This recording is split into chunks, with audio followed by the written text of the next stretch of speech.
Hello everyone. इस video में हम रीट एग्जाम्स के लिए एसएसटी की शिक्षण वीडियो की टेस्ट सीरीज को हम आगे बढ़ाते हैं। ये हमारा टेस्ट नंबर सेकंड है। इसके बाद में 3 टेस्ट और बचेंगे। इस तरह हम इस सीरीज को कंप्लीट करेंगे और आपको ईमानदारी के साथ इस सीरीज को फॉलो करना है और साथ ही साथ अपनी तैयारी को परखना है। अगर आपने फर्स्ट टेस्ट अटैम्प्ट नहीं किया है तो आप इस चैनल को विजिट करके वो भी अटैम्प्ट कर सकते हैं। चलिए शुरुआत करते हैं। फर्स्ट क्वेश्चन देखते हैं। सामाजिक विज्ञान के शिक्षक की वेशभूषा होनी चाहिए कोट पैंट टाई या फिर धोती कुर्ता या फिर स्थानीय समाज के अनुसार या फिर कुर्ता पायजामा। तो देखिए इसका करेक्ट आंसर होगा ऑप्शन नंबर थर्ड, स्थानीय समाज के अनुसार होनी चाहिए शिक्षक की वेशभूषा। कक्षा का नेता कौन होता है आप बताएं यहाँ पर। मॉनिटर, कक्षा अध्यापक, विषय अध्यापक या फिर प्रधान अध्यापक। तो देखिए इसका जो करेक्ट आंसर होगा वो ऑप्शन नंबर सेकंड, कक्षा अध्यापक। छात्रों द्वारा सही उत्तर देने पर अध्यापक द्वारा बहुत अच्छा या शाबाश कहना क्या कहलाता है। प्रेरणा, उद्दीपन, प्रतिपुष्टि या फिर पुनर्बलन। तो देखिए करेक्ट आंसर है पुनर्बलन। कक्षा में शिक्षक का व्यवहार होना चाहिए, किस प्रकार का होना चाहिए आप बताएं। आपके सामने ऑप्शन दे रखे हैं। तो देखिए इसका करेक्ट आंसर होगा प्रजातांत्रिक। आगे देखते हैं। प्रत्येक अध्यापक को अपनी योग्यता व अनुभव के अनुसार शिक्षण करने का अवसर किस में मिलता है। तो किस में मिलता है बताएं। निरीक्षित अध्ययन में, अभिक्रमित अधिगम में, दल शिक्षण में या फिर उक्त सभी में। तो देखिए प्रत्येक शिक्षक को अपनी योग्यता व अनुभव के अनुसार शिक्षण करने का अवसर मिलता है यहाँ पर ऑप्शन नंबर थर्ड, दल शिक्षण में। तो ये आपको ध्यान रखना है। आगे देखते हैं। शिक्षण में पुनर्बलन पर सर्वाधिक बल किसने दिया। तो देखिए पुनर्बलन पर सर्वाधिक बल दिया गया था स्किनर के द्वारा, ये आपको ध्यान रखना है। आगे देखते हैं। कक्षा में छात्र शिक्षण अंतःक्रिया का आधार होता है। तो आप बताइए क्या होता है। शिक्षण विधि, पाठ्यपुस्तक, सहायक सामग्री या फिर उपरोक्त सभी। तो देखिए इसका जो करेक्ट आंसर होगा वो होगा उपरोक्त सभी। ये सभी आधार होते हैं। तो ये आप ध्यान रखिएगा ऑप्शन फोर्थ यहाँ पर करेक्ट है। अंतःक्रिया विश्लेषण प्रविधि कैसी प्रक्रिया है। तो देखिए अंतःक्रिया विश्लेषण प्रविधि ये एक प्रक्रिया है। विशिष्ट शोध, ऑप्शन नंबर थर्ड।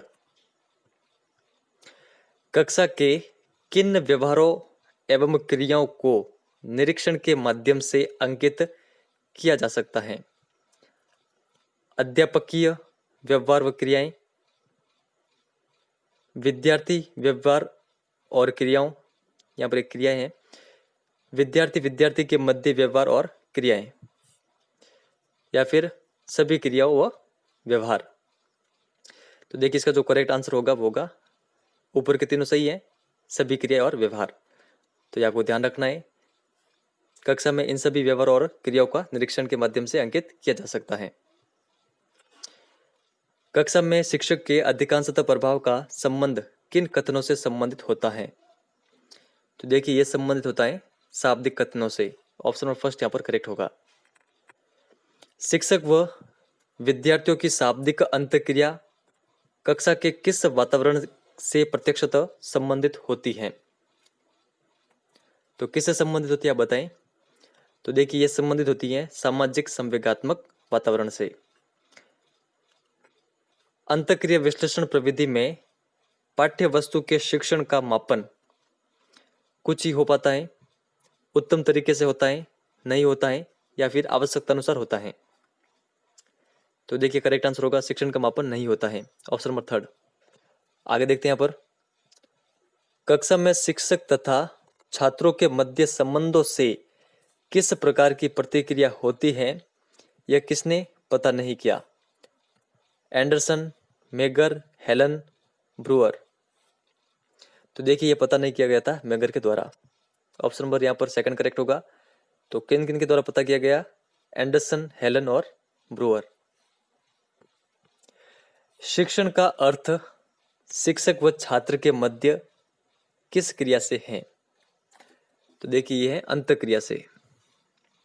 क्रमबद्ध निरीक्षण प्रविधि से किसका विश्लेषण किया जाता है। तो किसका विश्लेषण किया जाता है बताएं यहाँ पर? शिक्षण व्यवहारों का। ऑप्शन नंबर थर्ड यहाँ पर करेक्ट है। निरीक्षण विधि में शिक्षण के किन चरों को लिया जाता है? तो किन चरों को लिया जाता है बताएं यहाँ पर? जो कक्षा कक्ष नियोजन के अंग होते हैं। ऑप्शन नंबर सेकंड यहाँ पर करेक्ट होगा। चिन्ह प्रणाली किसकी विधि है? व्याख्यान की, सहसंबंध की, पर्यटन की या फिर निरीक्षण की? तो देखिए चिन्ह प्रणाली ये विधि है निरीक्षण की। निरीक्षण की वर्ग प्रणाली में कक्षा की घटनाओं को कितने समय में अंकित किया जा सकता है?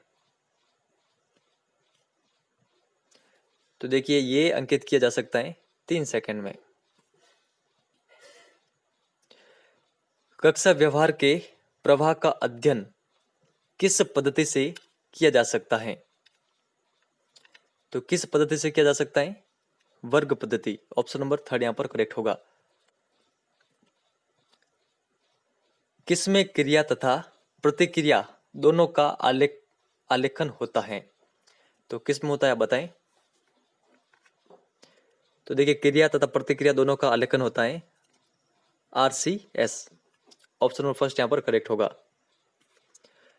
समान कथन प्रणाली में किस पक्ष या स्तर की क्रियाओं के आदान प्रदान का निरीक्षण किया जाता है?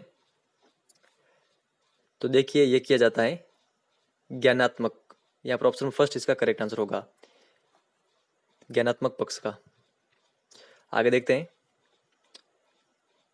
शिक्षक व्यवहार का वर्गीकरण कौन सा नहीं है? प्रत्यक्ष व्यवहार, परोक्ष व्यवहार, शाब्दिक व्यवहार, संक्रिया व्यवहार? तो देखिए इसका जो करेक्ट आंसर होगा वो होगा ऑप्शन नंबर फोर्थ, संक्रिया व्यवहार। कक्षा कक्ष अंतःक्रिया विश्लेषण के लिए सर्वाधिक प्रसिद्ध व्यक्तित्व कौन सा है? तो कौन सा है बताएं? तो देखिए ये है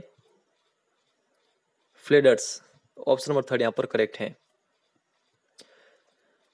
कक्षा में शिक्षक अधिकांशतः रूप से रिक्त स्थान करता है और विद्यार्थी वापस रिक्त स्थान करता है। तो बताइए यहां पर करेक्ट आंसर क्या होगा इनमें से?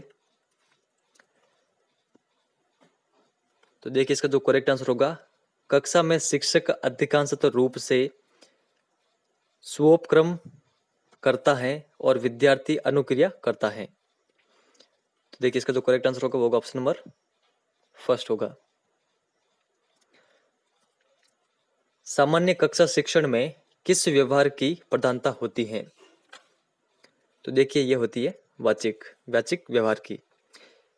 कक्षा के संपूर्ण व्यवहार का शुद्ध प्रतिनिधित्व करता है। तो देखिए ये करता है शाब्दिक व्यवहार।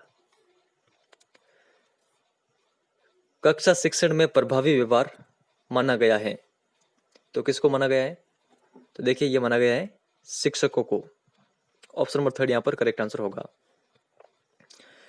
कक्षा कक्ष प्रक्रियाओं में कैसा वातावरण विद्यार्थियों की निष्पत्तियों यानी जो उनकी परफॉर्मेंस होती है, निष्पत्ति यानी को उच्च स्तर पर प्रोत्साहित करता है?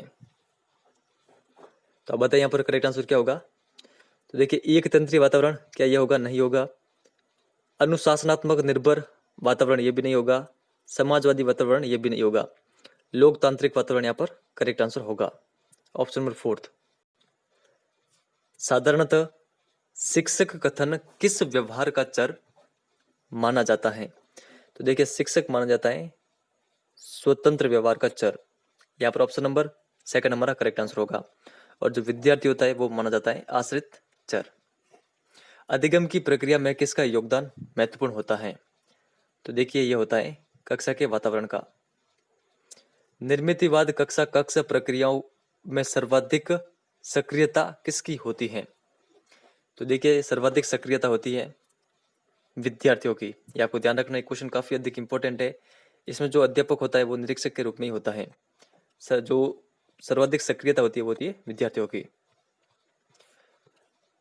प्रत्यक्ष शिक्षक व्यवहार में किसे सम्मिलित नहीं किया जाएगा? व्याख्यान देना, वार्षिक नियोजन करना, आलोचना करना, निर्देश देना? तो देखिए प्रत्यक्ष शिक्षक व्यवहार में सम्मिलित नहीं किया जाएगा निर्देश देना को। यहाँ पर ऑप्शन नंबर 4 हमारा करेक्ट आंसर होगा। तो देखिए, व्याख्यान देना ये इसमें शामिल होगा, वार्षिक नियोजन करना ये भी होगा, और आलोचना करना ये भी होगा। एक शिक्षक विद्यार्थियों से कह रहा है कि वे अपना गृह कार्य दिखाएं। फ्लैंडर्स के अनुसार आप उस व्यवहार को क्या मानेंगे? तो देखिए, इसको मानेंगे निर्देश देना, ऑप्शन नंबर 2। फ्लैंडर्स की 10 वर्ग अंत प्रक्रिया विश्लेषण के प्रथम कितने वर्ग शिक्षक कथन से संबंधित किए जाते हैं? तो देखिए, इसका करेक्ट आंसर होगा 7 वर्ग। और ये हमारा लास्ट क्वेश्चन है, विभ्रांति का कक्षा कक्ष प्रक्रिया में अभिप्राय नहीं है। तो देखिए, इसका जो करेक्ट आंसर होगा वो होगा ऑप्शन नंबर ब्रह्मदाय स्थिति में अधिगम प्रक्रिया का होना, ऑप्शन नंबर 4। तो देखिए, इसके अभिप्राय क्या क्या है, सभी का एक साथ बोलना जो निर्णय लेने में सहायक न हो, सभी का एक साथ चुप हो जाना, या फिर कुछ क्षण का मौन। तो ये आपको ध्यान रखना है। तो फ्रेंड्स, ये था हमारा वीडियो। ये आपको कैसा लगा है? अगर हेल्पफुल लगा है तो इस वीडियो को लाइक करके शेयर जरूर करना। और जो हमारा नेक्स्ट टॉपिक होगा वो होगा शायद सामाजिक अध्ययन के अध्यापन से संबंधित जो समस्या है उनसे संबंधित। और भी मैं 1-2 टॉपिक जो हो गए छोटे छोटे वो इंक्लूड करके आपको प्रोवाइड करा दूंगा, क्योंकि टोटल शायद 8 या 10 टॉपिक दे रखे हैं। तो 8-10 टॉपिक को 5 वीडियो के माध्यम से मैं आपको प्रोवाइड करूंगा। तो 2-2 टॉपिक मर्ज करके एक वीडियो में आपको प्रोवाइड कराऊंगा। तो इस वीडियो में इतना ही है। धन्यवाद।